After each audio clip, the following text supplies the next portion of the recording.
배우 오유나 집사가 하나님을 떠나 어려웠던 어린 시절과 하나님께 돌아와 배우 활동을 하게 된 일, 현재에 이르기까지 그녀의 삶에서 만난 하나님을 전했다. 하나님께서 모든 계획 아래서 저를 세우셨다고 밖에 생각이 안 들 정도로 기적처럼 연기자 생활을 하고 있습니다. 어렸을 때부터 작은 교회를 다녔는데 어머니가 신앙생활을 열심히 하셨습니다. 어머니는 성가대로 섬기시고 어린이 주일학교 선생님도 하시고 셀리더와 전도 활동을 열심히 하셨습니다. 그래서 교회가 놀이터처럼 가깝게 느껴졌고 집에선 기도와 말씀이 끊이지 않았습니다. 봉지쌀을 먹을 정도로 어려운 생활 형편이었지만 초등학교 5학년 때까지 하나님과 함께했던 어린 시절의 기억은 다시 돌아가고 싶을 정도로 소중하고 행복했습니다. 어머니는 어려운 상황에도 불평불만하지 않고 항상 기쁨으로 저희를 키우셨습니다. 어느 날부터 어머니가 교회에 가지 않고 저희만 교회에 보냈습니다. 그러다 보니 교회에서 정착하지 못하고 방황을 했었습니다. 어머니가 짜증을 낸 걸 못 봤는데 이쯤부터 어머니가 화를 내시고 잔소리하시고 우시기 시작했습니다.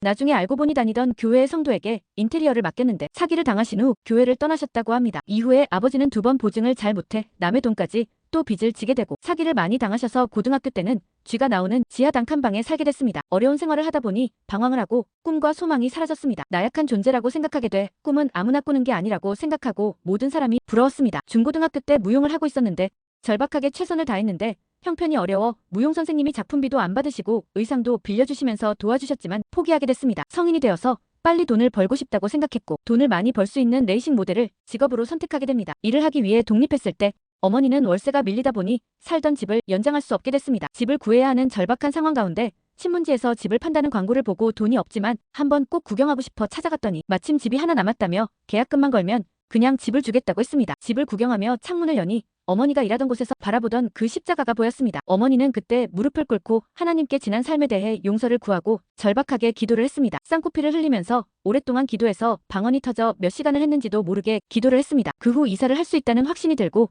하나님의 사랑을 느끼게 되시고 그때부터 거짓말 같은 일들이 일어났습니다. 당시 100만 원밖에 없었는데 8천만 원 정도의 대출금을 구할 수 있게 되고 후에 제가 배우 활동을 하며 갚을 수 있었습니다. 어머니를 회복시킨 다음 하나님은 저를 부르시고 세우시기 시작하셨습니다. 22살 때까지 교회를 나가지 않고 정말 열심히 일만 했습니다. 언제 교회를 다녔나 싶을 정도로 기도하는 것도 점점 줄어서 일주일에 한 번, 한 달, 1년 일을 열심히 하면서 이름을 알리며 그쪽에서는 돈을 많이 받는 편이어서 나중에 조그만 가게라도 하면서 살면 좋겠다는 이런 마음으로 살고 있었는데 연예계에서 자꾸 러브콜이 들어왔습니다. 제가 할 수 없는 직업이라고 생각했습니다. 고민하던 중에 혼자 사는 집에 어떤 권사님이 찾아와 전도지를 주시면서 하나님 믿으시냐고 물었다. 이 말을 듣고 내가 하나님에게 이걸 맡겨야 하는데 기도해야 했는데 라고 생각하게 됐습니다. 전도지를 받은 후 바로 집을 정리하고 어머니 집으로 들어간 다음날 새벽에 교회에 갔습니다. 그때부터 하나님이 저를 만나주셨습니다. 그 전까지는 목사님의 말씀이 꿀같이 달다는 것이 이해가 안 됐습니다. 목사님이 내가 너를 안다. 내가 너의 힘듦과 고통을 안다고 말씀하시면서 하나님은 너를 위로하고 싶어 하신다고 말씀하시는데 정말 제 얘기 같아 그 말씀을 듣고 울며 기도했습니다. 기도하는 중간에 제가 하나님을 믿지 않고 외면한 그 순간순간 잘못했던 것들이 기억나는데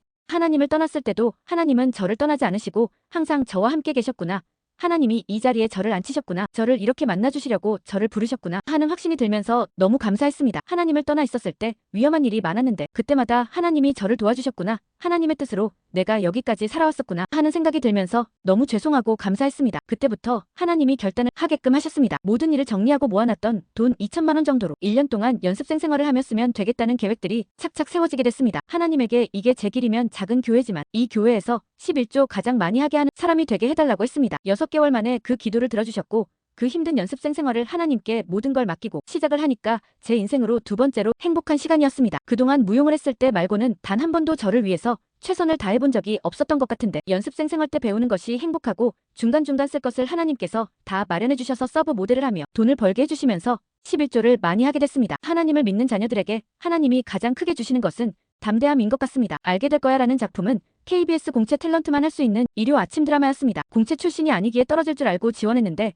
특채로 주인공으로 캐스팅됐습니다. 그때 모든 일을 하나님께 맡기면 다 할 수 있다는 것을 느끼게 됐습니다. 많은 분은 제가 레이싱 모델 출신이었기 때문에 쉽게 연기를 할 수 있게 됐다고 말씀하시지만 저는 똑같이 어려웠지만 그걸 어렵다고 생각하지 않았습니다. 하나님을 믿을 때 그 생각 자체도 달라진다고 고백하고 싶습니다. 저희 아이는 자폐를 겪고 있습니다. 제가 아이를 자랑할 수 있는 이유는 하나님을 믿기 때문에 하나님 안에서 성장해왔기 때문에 모든 고난이 그냥 고난이라고 생각하지 않기 때문입니다. 고난을 바라보지 않고 항상 주시는 은혜를 바라보게 하는 능력을 주셨습니다. 순간순간 힘들지만 이게 끝이 아니고 항상 하나님이 소망을 주십니다. 이게 끝이 아니고 이 아이를 통해서 메시지를 주고 싶다는 생각이 들었습니다. 아이를 키우며 장애 아들에게 관심이 많아졌고 홍보대사를 하며 그 아이들을 돌보고 싶은 비전을 저에게 주시고 알게 해주시는 것 같다는 생각이 듭니다. 아이가 어떻게 자랄지 모르겠지만 저는 하나님께서 저희 아이를 통해서 아픈 아이를 키우는 엄마들을 위로해줄 뭔가 특별한 것을 주실 것이라고 확신합니다. 어떤 순간에도 하나님을 떠나면 안 되고 꼭 붙들려 매달려야 합니다. 하나님이 저희를 떠난다는 건 사탄이 주는 생각입니다. 하나님께 붙들려 매달려서 모든 문제를 회복해야 한다고 생각합니다. 하나님의 생각,